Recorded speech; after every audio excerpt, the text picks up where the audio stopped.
What we're going to do is pop this up on your screen as we are following the latest developments coming in from the IDF. The Israel Defense Forces saying eliminated Abdolrahim Mousavi, the Iranian chief of staff of the armed forces.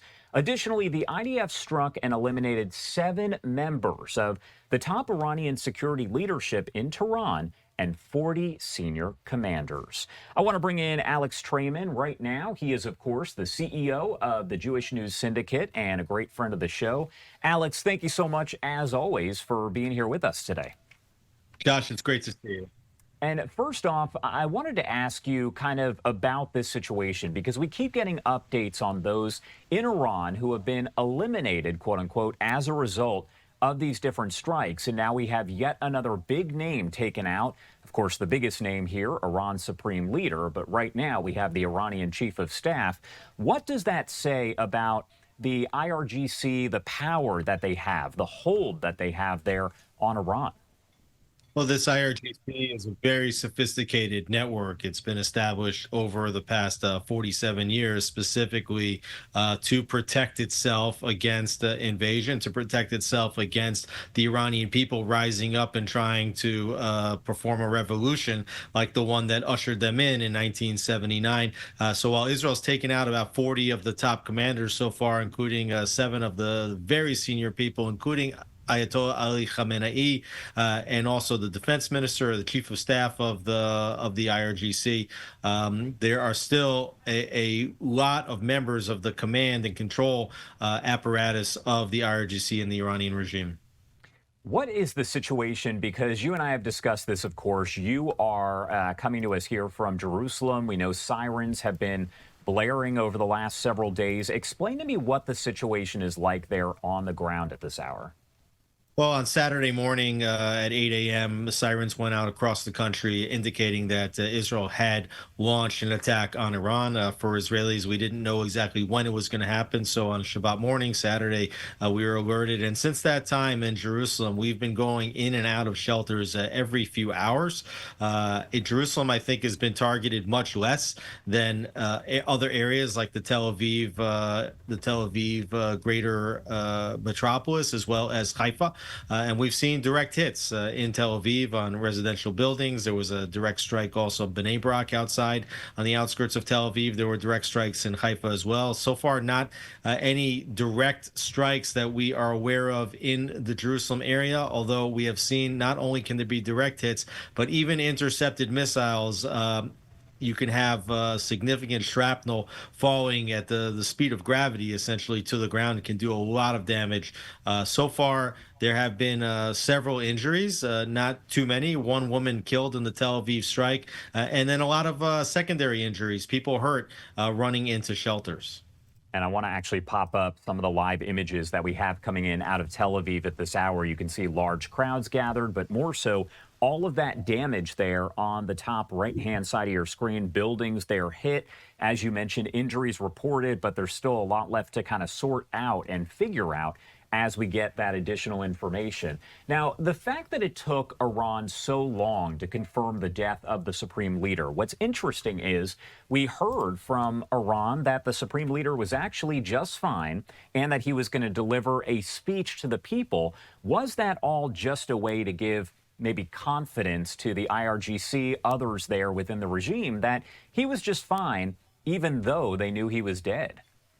Well, I think that they wanted to buy that time to give the IRGC members hope that they could continue even fighting in his absence. If it had been reported to the Iranians that in the very first hours, maybe even the first minutes of the war, that Israel had already achieved the ultimate target in taking out Ali Khamenei, perhaps the rest of the command and control network would have given up.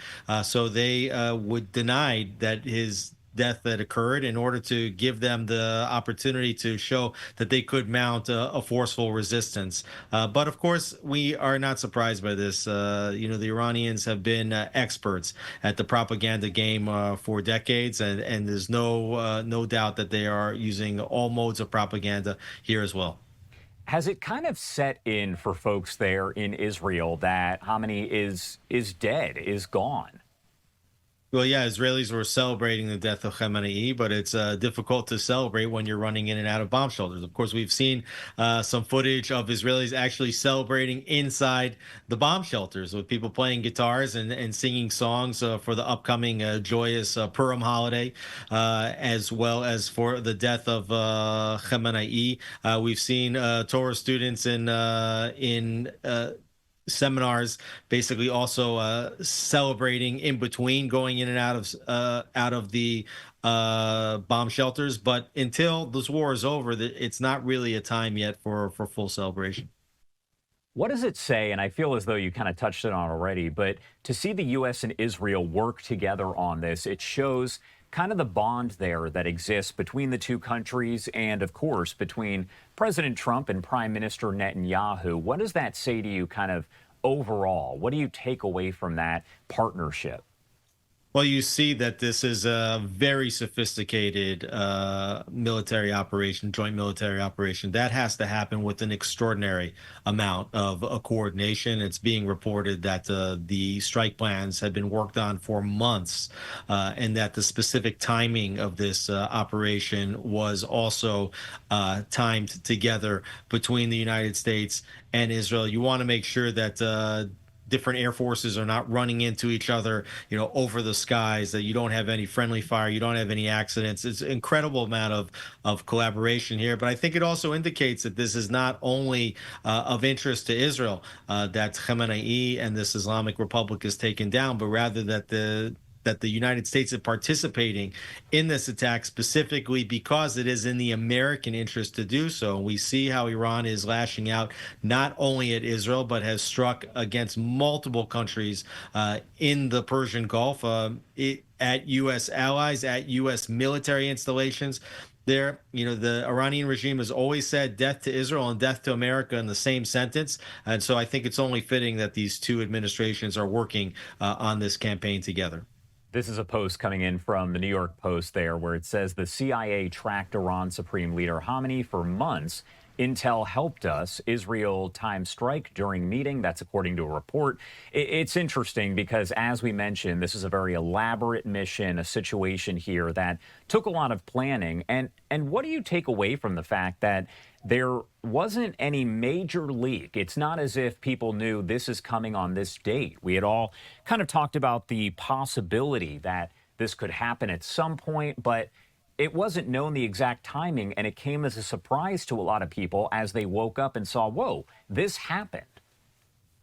Yeah, exactly. I think Israelis knew that this was going to happen. It was just a question of when, and Israelis were literally counting down the days, hours, and minutes. For Americans, more of a surprise. I think that President Trump was actually running a little bit of I wouldn't exactly call it disinformation, but misdirection, let's call it, with regard to the negotiations. At the same time, he said about 10 days ago that he believed that the Iranians had about 10 days in order to come to their senses and to reach a deal. We remember back in the June 12-day war that the president had said that he was giving the Iranian regime 60 days in order to reach a negotiated settlement over their nuclear program. And sure enough, on day number 61, Israel launched its attack on the regime. So you see again a lot of coordination, at the same time a lot of misdirection between the two allies. Is this the end of the Iranian regime, the current regime there? Is it over now with the death of the supreme leader? Well, this is certainly the hope. I mean, both President Trump and Prime Minister Netanyahu have stated that this is the help that they had said would be on the way, that this is the opportunity that President Trump said that the Iranians have been waiting 47 years for presidents to do what only he is doing now, and that this is an opportunity which is a generational opportunity. And if the Iranian people don't step into the void and take back their country from the Ayatollahs, from this fanatical Islamic Republic, that they might not get a chance to do this again for at least a generation. So the hope is certainly that the Iranian people, as they have already done over the last 6 weeks or so, will continue to rise up against this regime and force the Islamic Republic and the other forces inside Iran, like the besieged, to recognize that the gig is up, that the Islamic Republic is collapsing, and that it is now time for them to do their duty, which is to protect the Iranian people and to stand with the Iranian people as Iran looks toward a new, more modern, more pro-Western future that can actually bring Iran back into the community of nations, something that has been longing for the Iranian people for many decades. One thing that's interesting, we haven't heard for several months really about the Houthis, about Hamas, about Hezbollah. They have been severely weakened since October 7th, and I mean, in the past several months and years here. So, my question is what role, if any, do they play in all of this? Well, these terror proxies were Iran's forward-facing strategy. This was their military. They had invested billions of dollars into these terror proxies in order to create a deterrent, which would prevent Israel or the United States from striking against Iran's nuclear facilities. And what Iran was hoping was that they would cross that nuclear threshold with those proxies in place and then create a nuclear umbrella, which would allow them to hold the region hostage. This was the strategy of Iran. This is why it was so important for Israel to strike together with the United States to take away the nuclear umbrella. And the fact that Hezbollah and the Houthis have not yet participated, I think is a significant military achievement, specifically for Israel, which has worked to file down Hamas, which has worked to file down Hezbollah and the Houthis together with the United States over the past 2.5 years. That doesn't mean that Hezbollah might not get into the fray. We already saw just recently conflicting statements from Qasem Naim, the new head of Hezbollah, stating that Hezbollah would not sit out. But meanwhile, in the first 24 hours, they haven't participated. I think that that's a significant indication that they recognize their weakness, their inability to affect the overall outcome of the war, and their knowledge that if they do enter, that their country, Lebanon, will receive significant punishment from the IDF, particularly from the United States as well. And the same thing for the Houthis in Yemen. All right. Alex Traiman there at the Jewish News Syndicate. As always, thank you so much for taking the time to join us. Of course, stay safe out there. Anything that we missed here that you want to make sure that we mention before I let you go? I think it's so important for Americans to understand that Iran is the world's leading sponsor of terrorism. As Marco Rubio said on Fox yesterday, the reason why the United States has all these air bases and all of these military installations around the Middle East is to protect it against Iran's aggressions. Iran has destabilized Iraq. It has destabilized Syria. It has destabilized Lebanon, destabilized Yemen, secondarily destabilizing Saudi Arabia, the United Arab Emirates, and of course, destabilizing Gaza and Israel. And Israel's been fighting a war, I think, on behalf of the Europeans and all of Western civilization against this Iranian proxy network for the last 2.5 years. And it is time for the entire region and for the United States, as well as for Israel, that this war will be ultimately put to rest. And that can only happen with the removal of the Ayatollahs in this Islamic Republic. And in fact, if this war succeeds, you could even see the nation of Iran normalizing relations not only with Israel but with the United States, and we could see potentially a generation of quiet here in the Middle East. All right. Alex Traiman, thank you again for being here with us. As always, we definitely appreciate it. As I said before, please stay safe there. Thanks so much, Josh.